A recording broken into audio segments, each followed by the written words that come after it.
All right, so I'm going to get us started. So our presentation is about the stigma of senior living. And I think we're all familiar with it. And unfortunately, it is usually a negative stigmatism surrounded by the senior living industry. So our team name is the Dynamic Duo. As you said, there was just the two of us, and I think we're pretty dynamic. So it's myself and Sierra. So a little introductions, of course. Myself, executive director with Blunt Newport, which is a benchmark senior living community as well. And Sierra, of course, is the executive director at Trilogy Health Services. So our introduction, our overview, really is going to be touch on several different aspects of it, but primarily the negative stigma of the senior living industry. And of course, this topic is near and dear to our hearts because it's what we live every day. It's what we're passionate about. And we want to shed light on what the senior living industry actually is really all about and not what the common misconception is. It's important to us because we want to break through that stigmatism of that this isn't where their life ends, but it's where their next chapter actually begins. We want to break that misconception that seniors living in community setting aren't living a vibrant, purposeful, fueled life, because we know quite the opposite of that with our engaging programming. We have our dining program that we have them, this isn't your nursing home setting, and really try to have them live, out their remaining years, hopefully with us and live their best lives. Our agenda, again, I already kind of touched on it. It's just really, discussing some of the common misconceptions of the senior living industry, identifying what those driving causes of those negative views are of the senior lifestyle, and how can we manage those negative perceptions of senior living moving forward.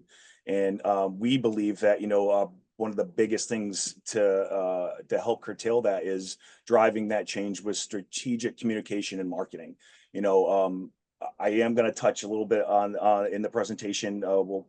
Sierra and myself, we are going to present a little differently because there is only two of us, so we're kind of going at it together.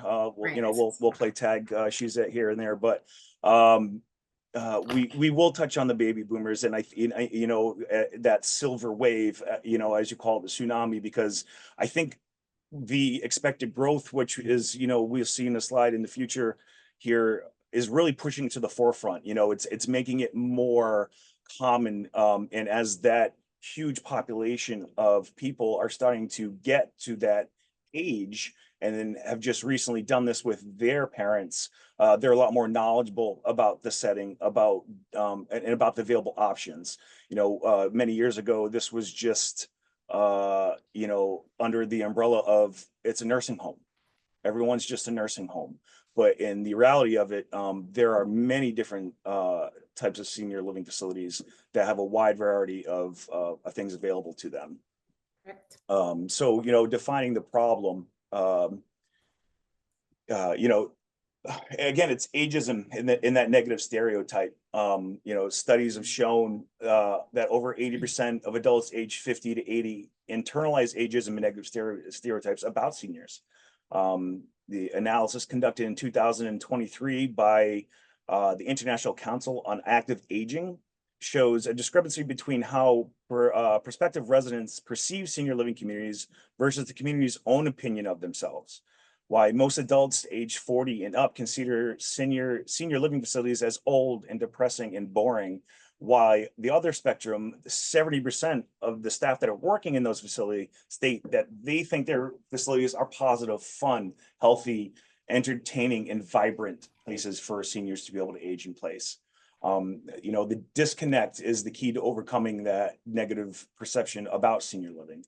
And I'll ask yourself, just as I've asked myself in doing some of this research, is, have you ever inadvertently displayed ageism towards someone? Or if you've even internalized false ideas about your own age. I know I have. I think at some point, whether even jokingly or not jokingly, we all have milestones in our life. It's especially when it comes to age. It's the rush to get to teen years. It's the rush to get to 18. Then it's the rush to get to 21. And then you're like, well, wait a minute, let's slow down because I don't want to go too fast. No, it's a big 40. You're over the hill. 40 is the new 20 as far as I'm concerned. So, we always put age to the forefront in things. And I think sometimes to the detriment too, because even if it's not on purpose, um, but we have it's a natural reaction. And of course, the best way to combat that is to embrace your age, embrace the age of all those around you. And I think we do that on a daily basis. You know, one of the things that brought me into this industry that I loved was exactly that, because of uh, getting to sit with them and hear their stories, and their experiences. They've lived their entire lives, and they have all the knowledge, all the history to pass on and pass along that you know uh, we don't want to lose. And I just enjoy spending the time and sit with them and listening to some of those stories, because they most of the time that's all they want.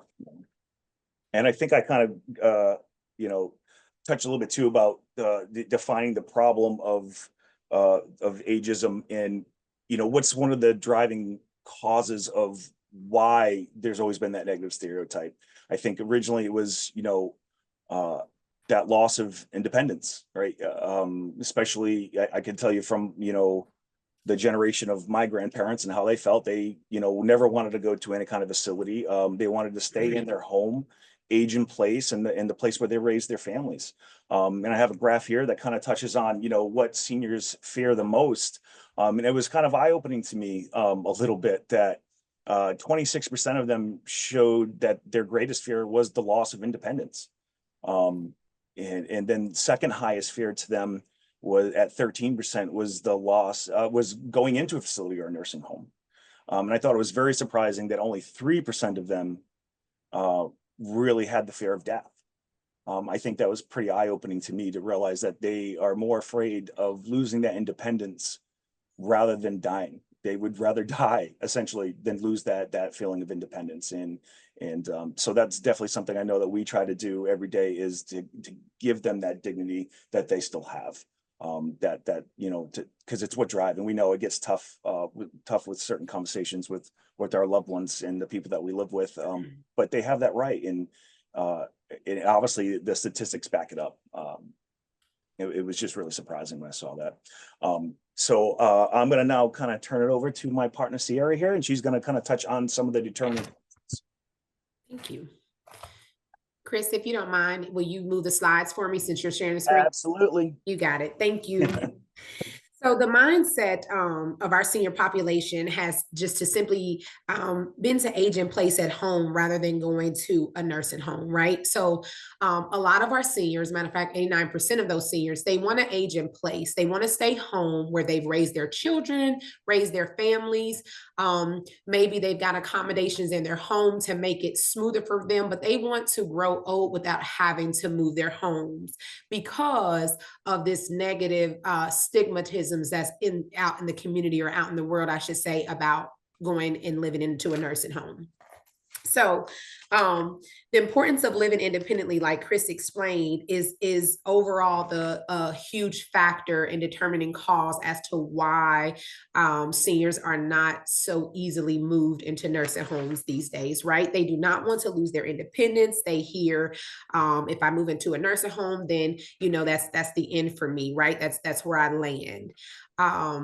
But we know that not to be true because of the daily work that Chris and I both do, right? I love the work that we do in our nursing home. We strive to make our residents as independent as they can be, whether they're in our nursing home portion, whether they're in assisted living or independent living. We have different things set up for different levels of care for them to grow their independence. So we have to change that trajectory somehow. We see that the baby boomer impact is bringing senior living in the spotlight, right? So we know, according to Plant Moran Living Forward, which is a senior living development advisory firm, over the next 2 decades, senior housing units are expected to increase at a 4.7 annual growth rate. So essentially, we'll be doubling the senior living housing demand from 2020 to 2040, which is a direct correlation to what is referred to in the industry now as the silver wave, right? So that age is going to be rapidly approaching over the next 20 years. And we gotta be ready for that, for sure. We know that with that wave, sorry about that, Chris, we know that with that wave comes more, is going to come more stigmatism. But what we want to do as our goal is to change that stigmatism and make that and those stereotypes and make it more positive. There's not enough marketing or highlight of the positive things that go on in nursing homes, so to speak. Every time something's on the news, every time something is on the TV, they're broadcasting a horror story of something that happened in nursing homes. Something about abuse, something about someone not being cared for. So we want to change those conceptions. And of course, we came up with many proposed solutions and implementation strategies. Sorry. But we think that we need to have specific targeted marketing. We need to really target the audience who has this misconception and the target audience that we want to come to us, those baby boomers who's going to be moving to us. There's not enough positive success stories or commercials at our target population. You don't ever watch TV and see a commercial, which I should say, about coming to live at a senior living retirement community and how well it can be. We don't ever have those type of commercials or broadcasts. We need to utilize our platforms like social media and using email marketing, right? That's the platform that our targeted population are using. They're using an email now. They're using and will be more and more as they grow older using that social media platform. How can we increase and get and highlight the positive things about senior living out there? So then, of course, effective communication and identifying our target audience.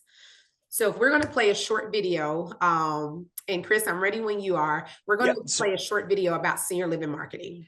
Yeah, so the video itself, I mean, if you guys have a chance to, I think I did at the end too, put it as a reference, one of our references, because it's actually like a 9-minute long video that touches on a lot of different things about this topic in particular. But I just wanted to cut out this little part of it, and because it's just about marketing in particular. So I'm going to play it for you.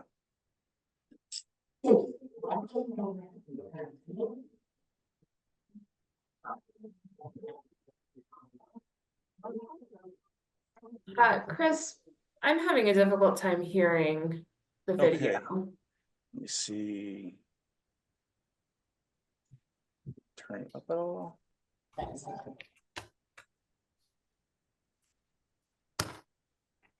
Are all of you struggling with hearing it? Yes, I can't hear it either. Well, that's not good. I wonder if it did that when you shared the screen. Yeah, because it's so loud when it plays inside my ear right now. Let me see if I can. Of course, technical difficulties. I apologize.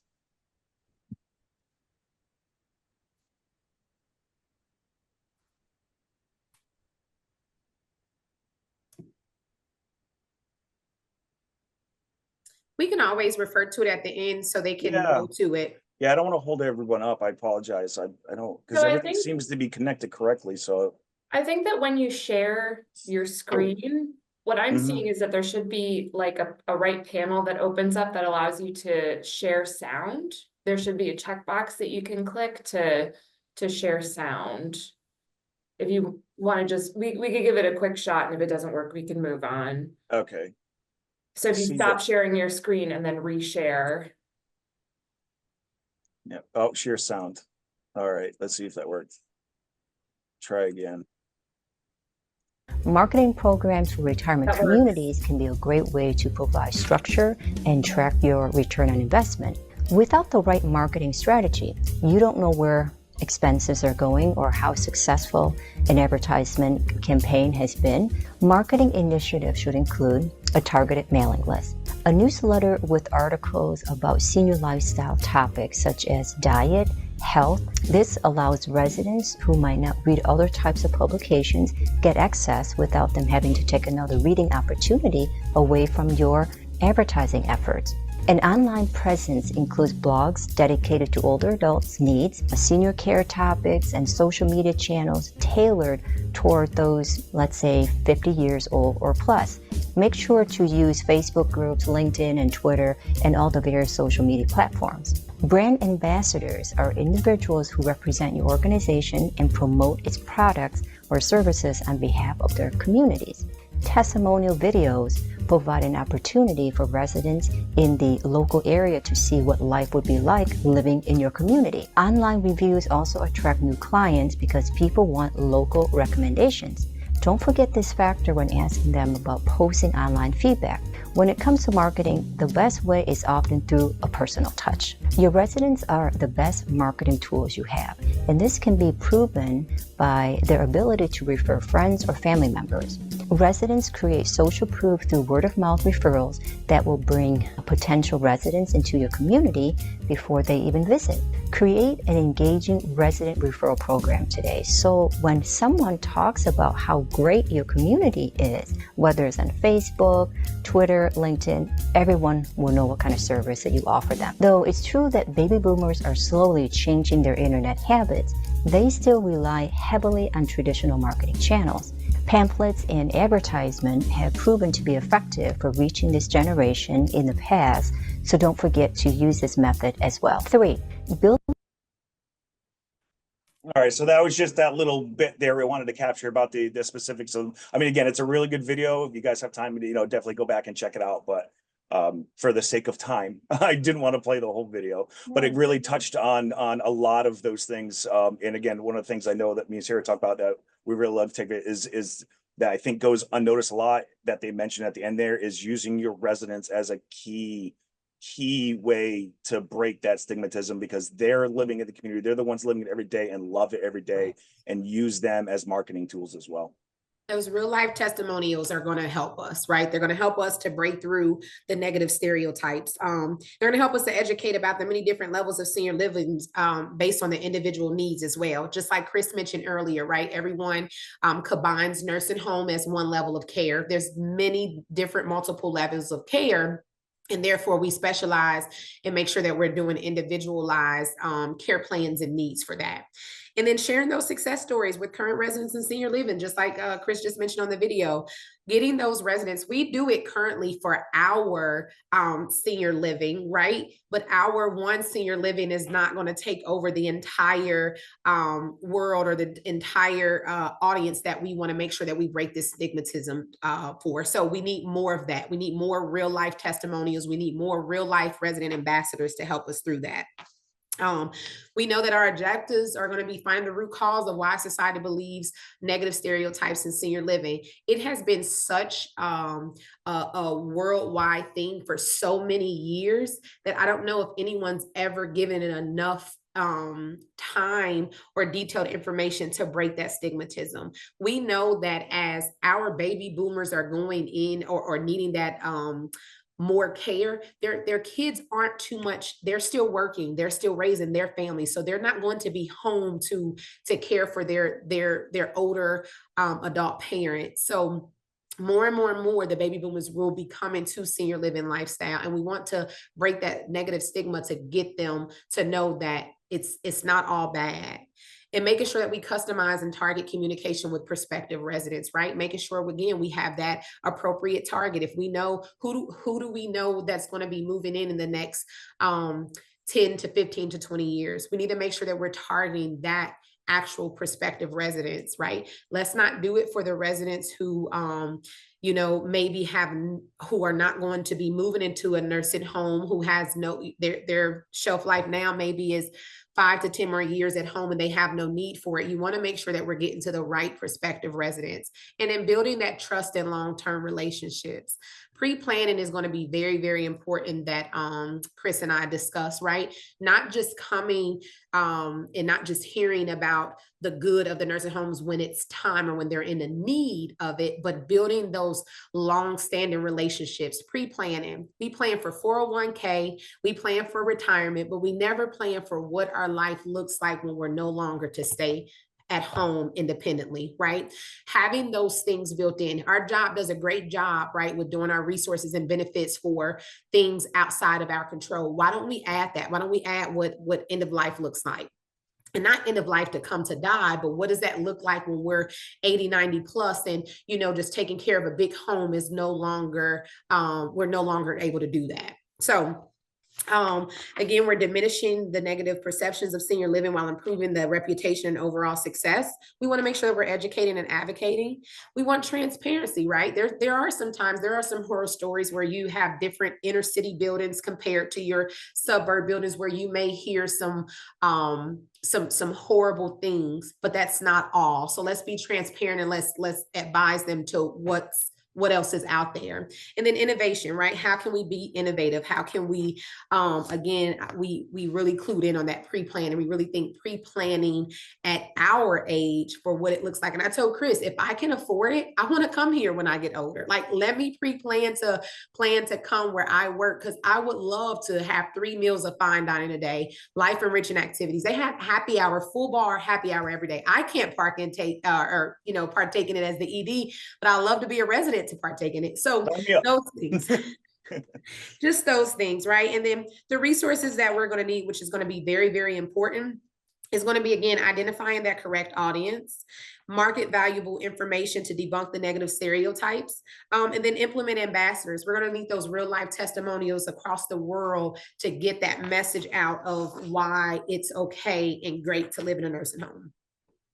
I hope for milestones that we will be able to aim and see for about a 20 to 30% increase overall census across senior living growth within the first 2 years. We'll know how that looks like if our senior living communities are growing, right? Is their census up? I would love to do a before and after census to see how much increase of census goes.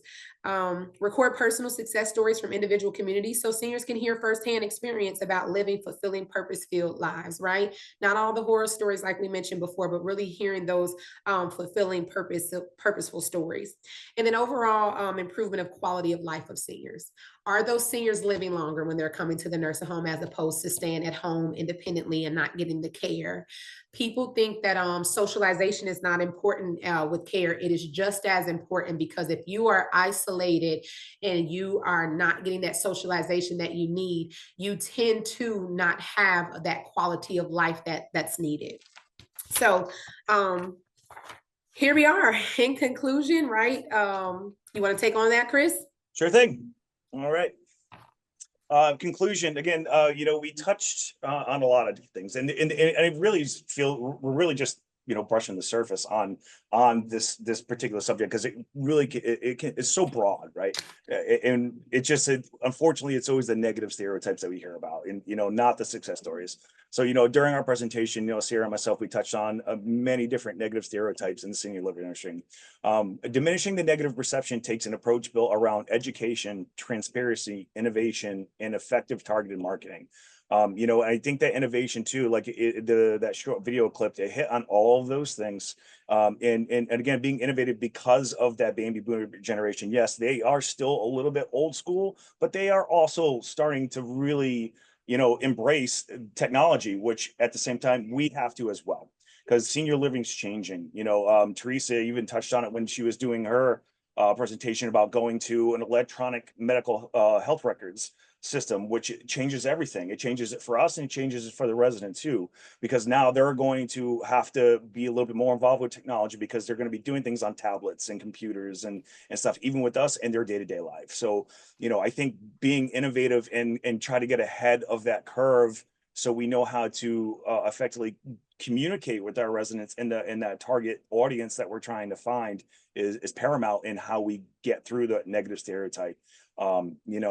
By effectively understanding and responding to these negative perceptions, we believe senior living providers can attract residents while improving our reputation and overall success in the entire industry.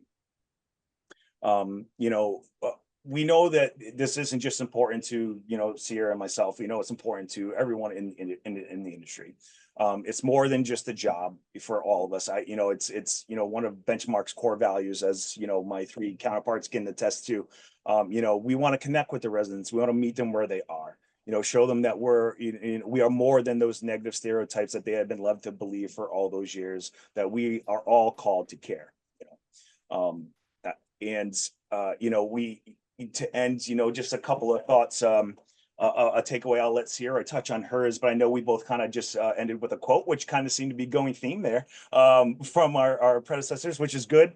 But I'll let Sierra kind of let her touch on her thoughts, what she took from this and her quote, and then I'll share mine. Thank you, Chris. I really enjoyed this course over the last several weeks, and you can never stop learning, right? As a leader, and however many years we've all been doing this, I believe this course specifically taught me that you have to grow with people. Just because you've led the same way for many years does not mean that it's the appropriate or correct way. People change, the generations change, and as we know, that comes with different leadership style. So my quote that I always like to tend to and go with is, before you are a leader, success is all about growing yourself. And that's what I felt like I was doing in this course, was trying to grow myself. But when you become a leader, success is all about growing others. So that sticks out to me. So I appreciate everything from the class, and it was eye-opening, and I printed out everything that I could print out because I'm going to refer back to it when I get into certain situations. So thank you. Yeah, I definitely echo that. I mean, you know, the takeaway from not just the program overall, even from this, you know, Capstone project, that like I said, was eye-opening. Some of the statistics about, you know, again, I go back to that the one that really got me was, you know, how so many seniors are actually more fearful of going to a nursing home or losing their independence than actually dying. That's just, it really kind of shocked me. And but it's true. Obviously, it's true, and I can understand why. You know, independence is it's just so much about dignity for them as well. So you know, I definitely took that away from here. I took away, you know, things that we do currently now to try to break some of those negative stereotypes, and also things that maybe we can utilize going forward to really kind of push us over the edge and get those stories out there. Because there are so many wonderful things that happen in our communities every day that, you know, the outside population just doesn't get to see. Because just like the news channels we turn on right now, you're going to hear about all the stuff that sells, all the bad stories, all the negative things, because that's what everyone's clicking to. They're not clicking to all the successes and all the positive stories, the things we do for a resident on a daily basis that could have been the smallest thing to us, but the biggest thing to them. And that's what makes all the difference. So my quote is something that has always resonated with me, especially in this industry. It's Maya Angelou. I mean, I'm, you know, I don't have to talk about Maya Angelou. She has so many wonderful quotes that are out there and poems that she's done, but this by far is one of my favorites from her. You know, I've learned that people forget what you said, and people will forget what you did, but people will never forget how you made them feel. And I think that if we all live that every day, we will all make it a better place, not just in our community work, but in our community and our day-to-day life as well. So you know, I do have some of the references on there. Please, if you guys do, and if I didn't put the video on there, I'd definitely add it, because the video was really good. It touched on a lot of good stuff. But you know, me and Sarah, thank you for the opportunity to present this, and of course, the time for questions.